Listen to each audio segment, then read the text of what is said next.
And welcome back. As promised, I'm doing just kind of a quick deck tech on my mid-range build that I've been playing in this current meta. This is post Nationals of 2021, so Briar is kind of running rampant in chain, and so it's pretty aggressive meta. So I've kind of moved a little bit closer towards a mid-range build, and you can see it on some of the other videos, and less on the controlly side. So you still play patient, but there's less tech in here to kind of fatigue people out, and it's more trying to pivot into tempo and then um, basically just maintain tempo and try and end the game by attacking cards. So I'm gonna just quickly run through the deck, some of the stats on it, and some of the reasons why I chose some cards. This will be a little less than my Road to Nationals video, and then the next couple of videos, I just have a dozen or so different gauntlet decks that I'll play against and practice on the AI, and I'll try to be getting some TTS games recorded. Like I play on TTS all the time, but really just get some recorded with some commentary going. All right, so uh, I come from kind of playing Magic for a long time, so my thought process is always going to be 60 card core and then sideboarding on the side. So this is the 60 card kind of core deck, and then this is the sideboard cards. The stats on the main deck are it's 75% three costs or higher. Um, and then just the blue ratio, not including yellows, is 70%. So you have a 70% chance on the base build just to draw a blue card. And then, is it not shifting? There we go. And then the three costs, we're not running any blessings. It's really just kind of how the deck ended up. The higher cost um, isn't that important. And then post sideboarding, most of the time the three cost drops to around 70%, and the blues drops to around 65. So it's still in the same vein of you're about 75 to 70 upper 60s on just kind of everything in the deck.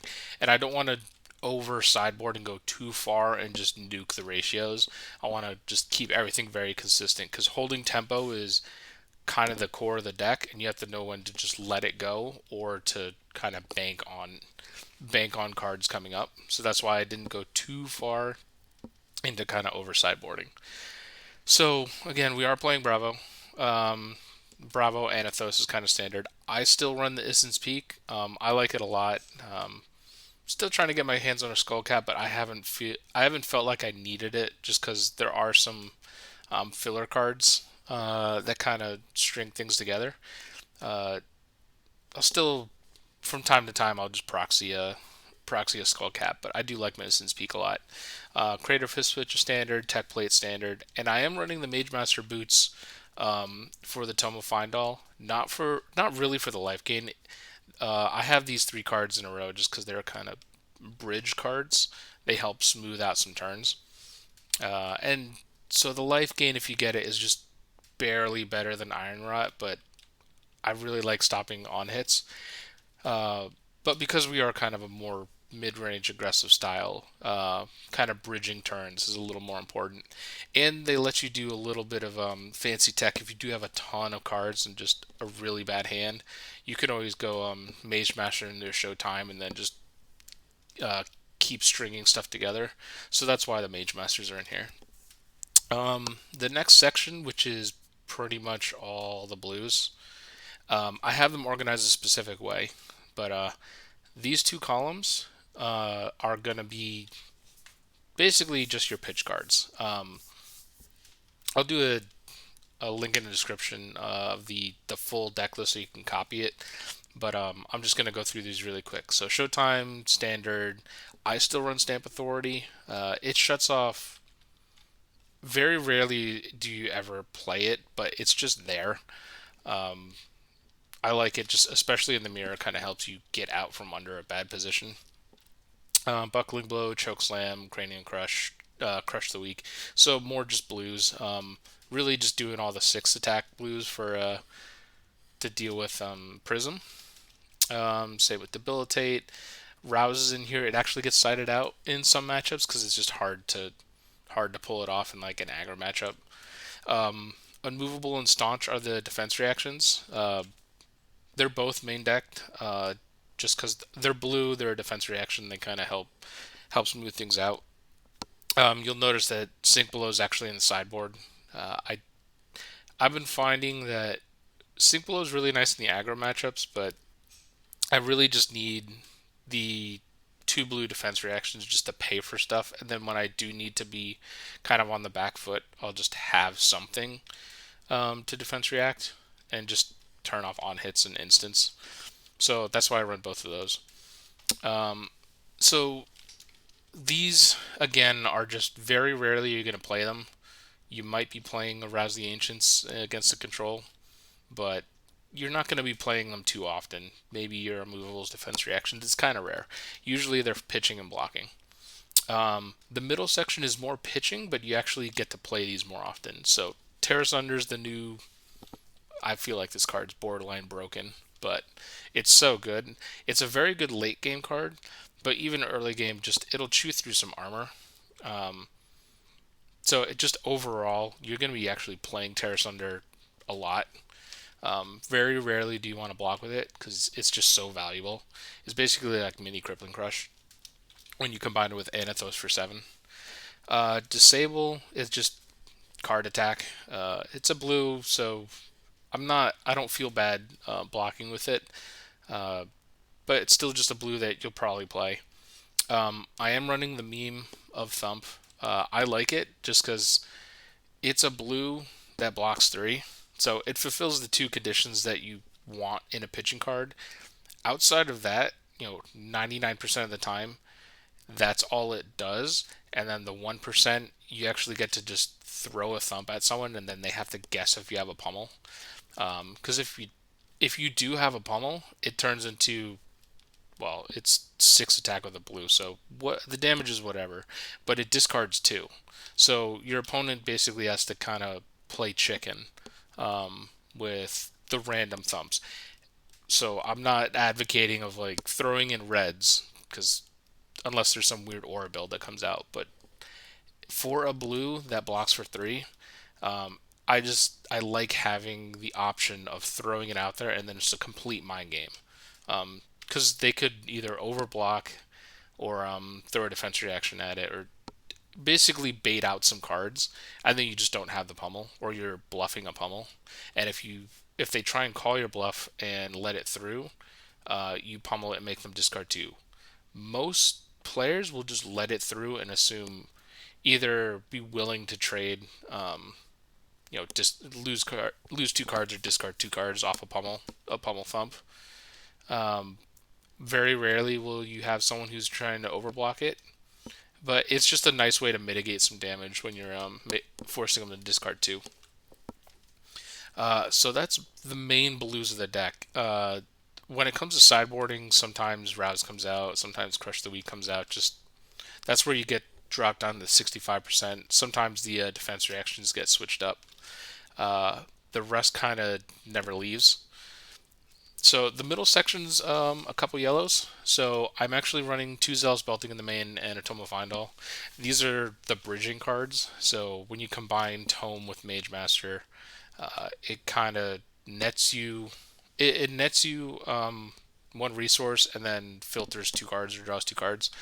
Zealous Belting is just another bridger card where it kind of lets you do more stuff and keep pressuring your opponent.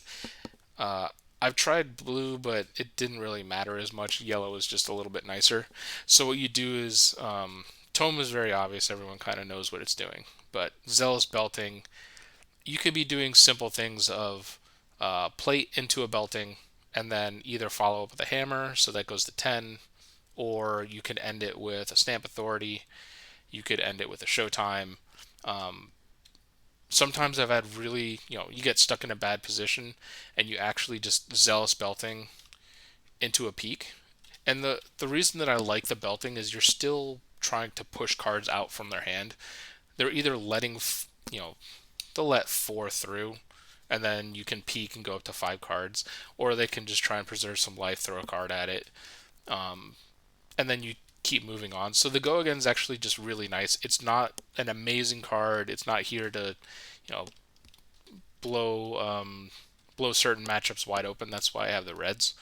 But it's just a nice kind of filler card to get to kind of string a couple bad turns together, or bridge a bad turn, and then set up a good turn. So they're just nice to have. They're not that amazing.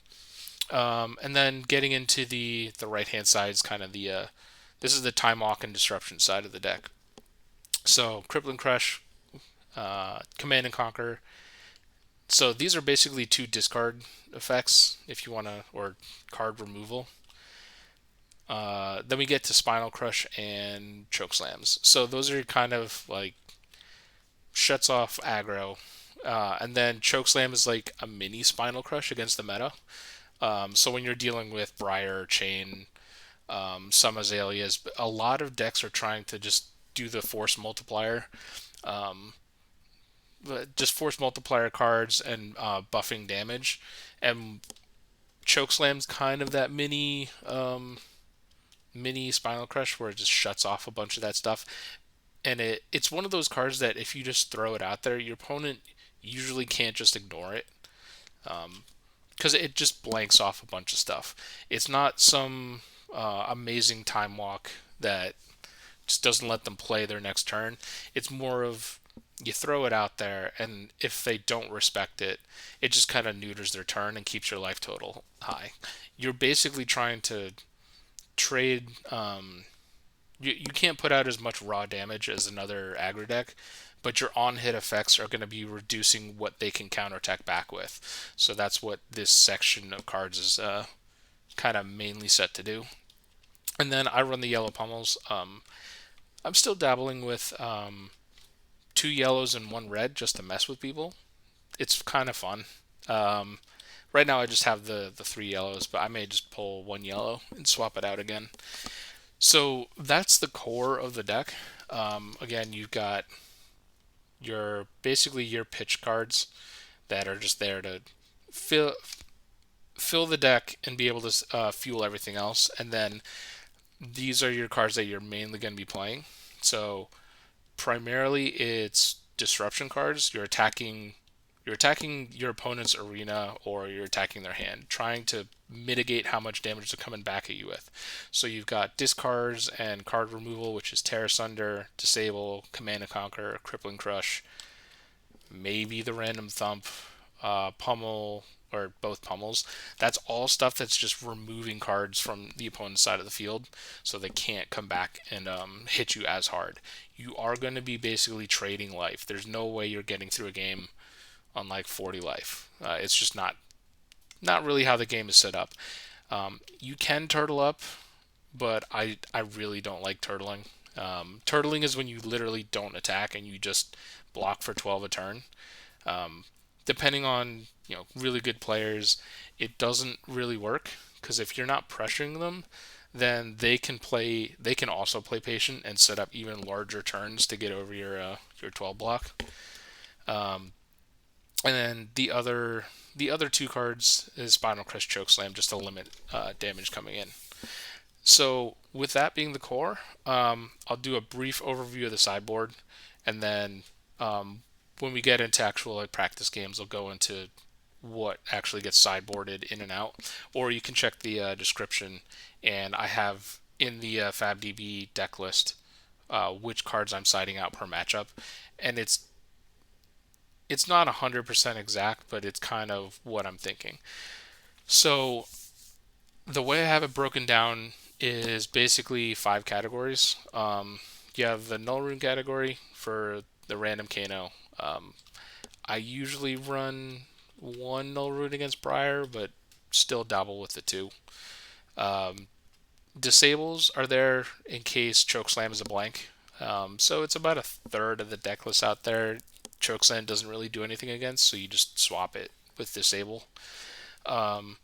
Sink Below is for the wide matchups. It just kind of helps you filter your deck, gets you across that 4 attack breakpoint.